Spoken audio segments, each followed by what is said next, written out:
Reading with Joan. Hi. Hi, kids. It says, it's Reading with Joan story time. Hello? Okay. Okay? Did you hear? Oh, the bird says it's time for us to enjoy a fun time of sharing our stories. Welcome. I'm Joan, your host for today. We have a special story for you. Reading with Joan, the place for all the fun. Creative kids. Hi everyone, it's Big J. Today we're reading Black and Britain. What are we going to read? Well, we're going to read the late one, since we didn't finish it last time.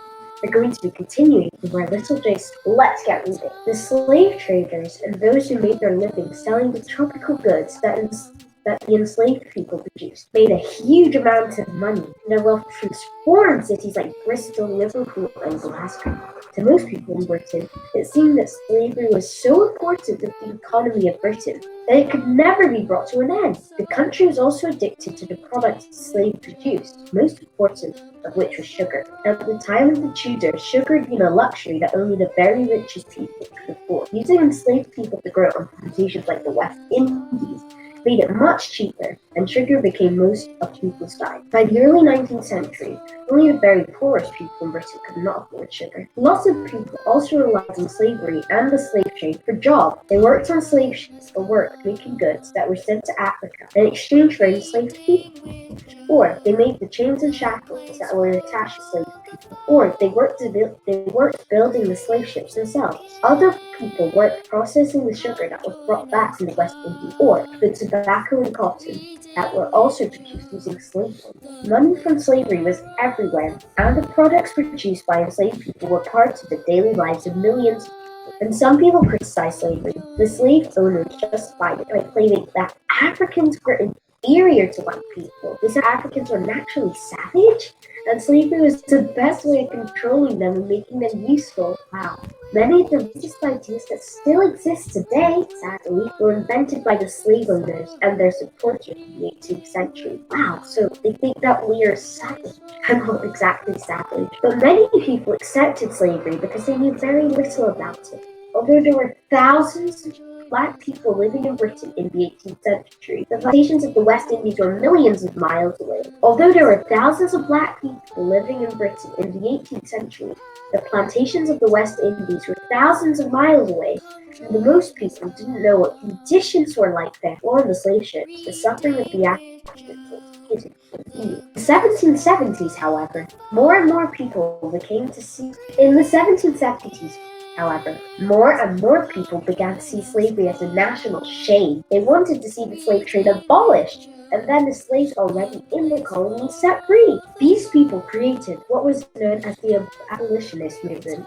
They became known as abolitionists. Their first job was to educate the public about the realities of slavery and the slave trade so that more people would understand why it needed to be abolished, like we're doing now. The formal abolitionist movement began on the 22nd of May, 1787, when 12 men gathered together at a printing shop in 2 Georgians in London. There they formed themselves into what they called the Society for Effecting the Abolition of Slave Trade. They included Mac Granville Sharp, who we read about last chapter, entrepreneur, the pottery entrepreneur Joshua Wedgwood, the Quaker banker and philanthropist Samuel Hoare. A philanthropist is someone who does good. And Thomas Clarkson, who was to lead the movement later alongside the prominent MP William Wilberforce. The early abolitionists focused upon the slave trade rather than slavery. They concluded that the middle passage of the slave trade was the most deadly and inhumane aspect of slavery, as it was then that an enslaved person suffered the most greatly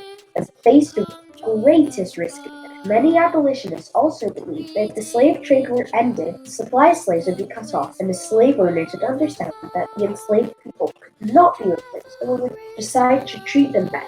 and improve their food and housing. The abolitionists threw their energies into a campaign of public education. They wrote and published thousands of pamphlets and pioneered the use of the mass petition. These were huge lists that contained the signatures of thousands of people who wanted to let the government know that they were opposed to slavery. Between 1787 and 1792, 1.5 million people in Britain signed petitions against slave trade, at a time when the national population of Britain was just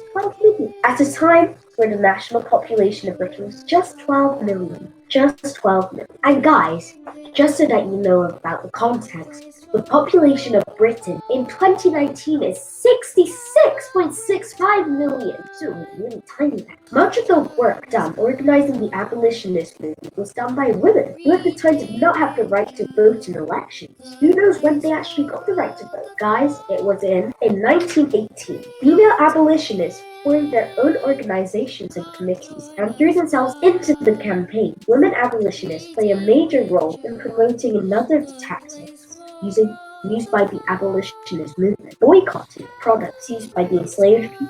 You know what boycotting means? Let's look in the glossary. The glossary is a really helpful tool in the book that tells you what some of the words mean that you must have heard of. Let's go. The glossary. First of all, we look for B. B is right here. Okay. Boycott. To give up or avoid a person or an organization for social or political reasons. Does that mean to stop using something? Like, say you don't want eggs. Those eggs are cool.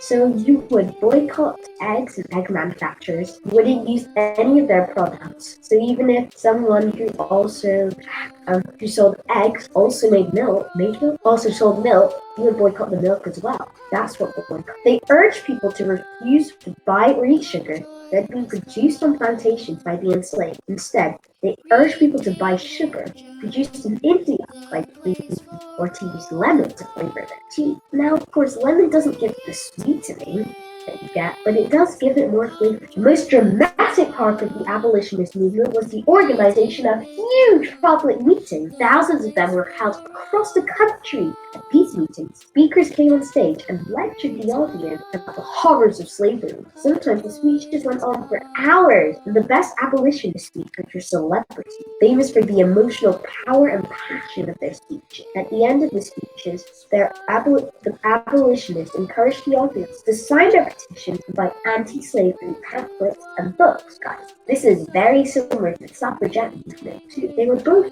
fighting for fair causes for women and men in the suffragette movement, and black and white and other races of people in the abolitionist movement. Okay, now we have a case study of two special pieces. Two of the most important abolitionist books were written by black abolitionists: Olusoga and Otabakua. Wow, those are hard names to pronounce. Kugawano's book was called Thoughts and Sentiments of the Evil of Slavery and Commerce of the Human Species. It's a long title, just like the one I read last. It told the story of his life. He had been born on the Gold Coast of Africa, that was modern-day Ghana, but kidnapped by slave traders at around the age of 13.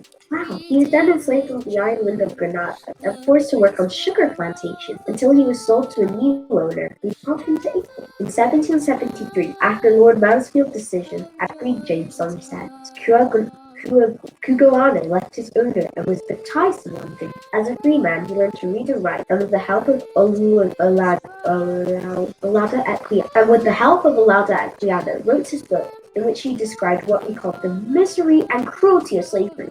And that was true. He went through it, you know. Copies of Kugawano's shocking book were given to powerful people, including the King George III. Wow, imagine having your book sold to royalty. That must be really cool. Kugawano's friend, Olusoga Equiano's book, published in 1789, is called The Interesting Narrative of the Life of Olusoga Equiano. It was one of the best-selling books of the time. Equiano was born in what was now the country of Nigeria on the coast of West Africa. Kids, I have a task for you. It's a secret mission. Try to find out what Nigeria was called at that time. The time was in the 1780s. Okay, kids, try to find out that before we go on.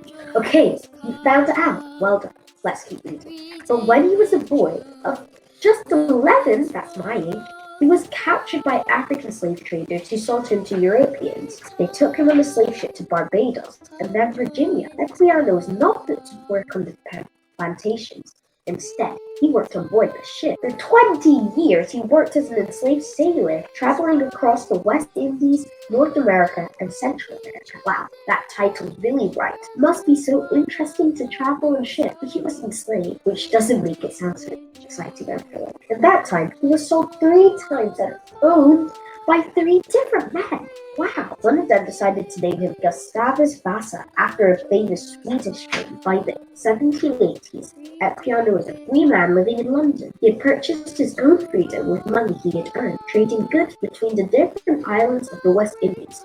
Kids, if you've been watching our previous broadcast for a while now, you know that we read about someone who also got their freedom. Maybe we should go back to the broadcast about heroes and maybe even try to find out who he was. Okay, by 1783, Epiano had been involved in the early abolitionist movement and had got to know Granville Sharp, the hero of Glasgow. His book made him a celebrity, and he used his fame to bring crowds to abolitionist meetings. Well, that's all for today. I hope you enjoyed learning about the late Georgians with me, but remember, we're continuing next week, so make sure to tune in and to like and subscribe down below and comment on who you think was your favorite hero today. Bye!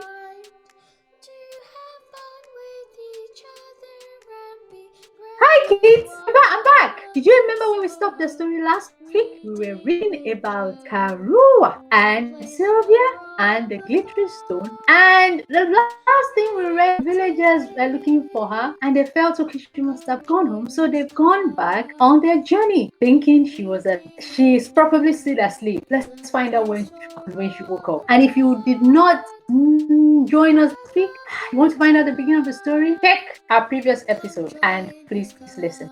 Some time later passed and Sylvia was asleep. As she did so, she heard a sound of someone approaching the house. What a life!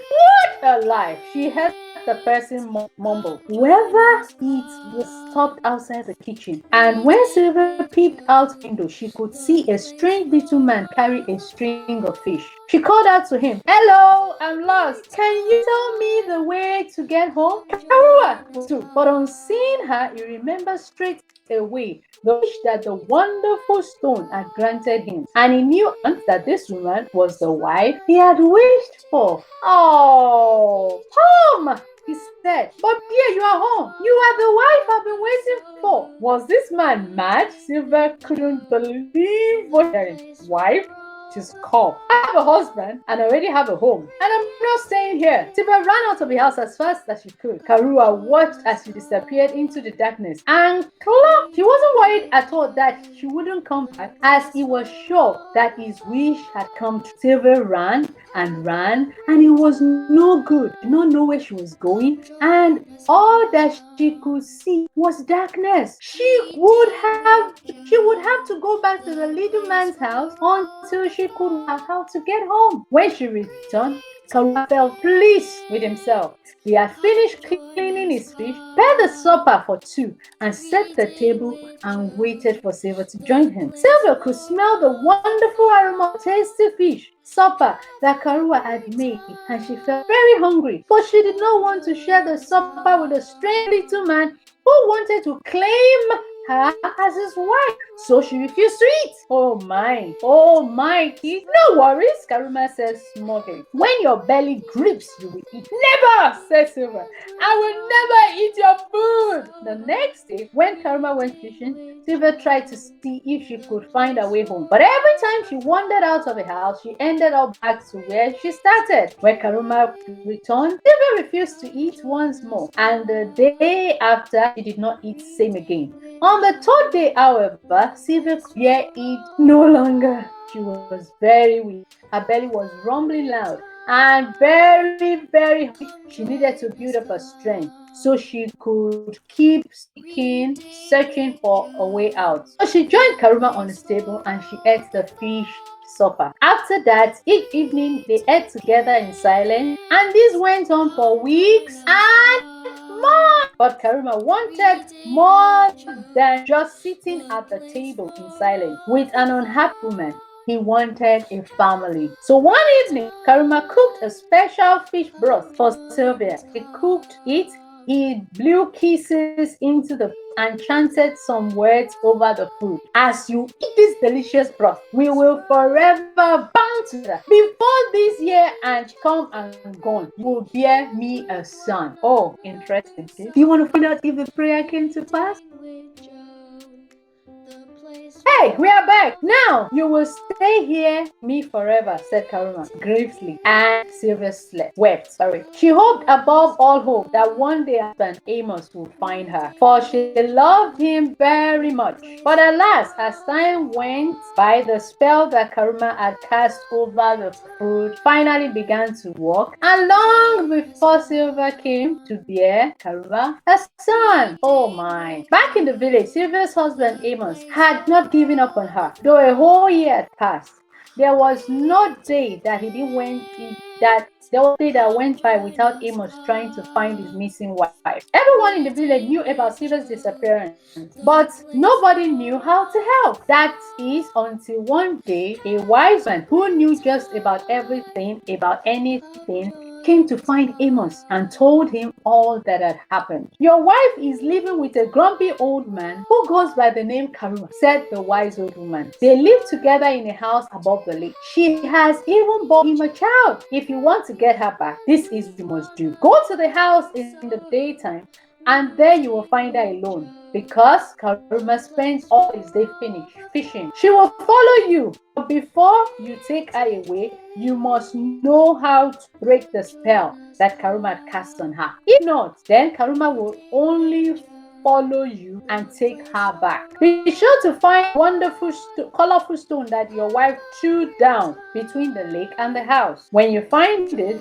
break a little piece off and carry it with you. When you find your wife and you are about to leave Karuma's house, ask your wife to blow a kiss in the living room, blow a kiss in the bedroom, blow a kiss all around the house, and blow a kiss outside in the kitchen. Then place the colorful stone where the child sleeps. Take your wife and go. Wow, interesting. Kids? Did Amos do that? Well, Amos set out straight away. He walked on and on until at last he reached the lake. He found the colorful stone that his wife had dropped between the lake and the house, and he knocked it against the rock until a small piece broke. Then he, carrying the piece of a colorful stone that he had been told, he followed where the stone led him, singing, "Clap hands and slap your clap hands and slap your thighs. Clap hands and slap your thighs. I'll be on my way." Eventually, he could see a small house in the distance. Sylvia, alone in the house, could hear the singing, and she recognized Amos' voice immediately. She ran to meet him. They were so pleased to see each other. Quickly, she said, "Let's get away from this place before my return and find you here." But Amos, remembering the old woman had told him, "Carry on walking towards there. First, we have to break the spell that Karuma had cast," you insisted. He asked the wife to blow a kiss in the living room, blow a kiss in the bedroom, blow a kiss in the house, blow a kiss outside in the kitchen, just as the old woman had told him. Then Amos put the piece of the colorful stone between the twin child and took his wife away. Wow! Did they get home? Let's find out. Shortly afterwards, Karuma returned carrying a string of fish as usual. He went to the kitchen and called Sylvia. "Yes, Karuma!" Sylvia's voice replied from the living room inside the house. But when Karuma followed the voice to where it was coming from, Sylvia was not there. Karuma called, "Yes, Karuma!" Sylvia's voice called back again. This time, Sylvia's voice was coming from the bedroom. Karuma followed the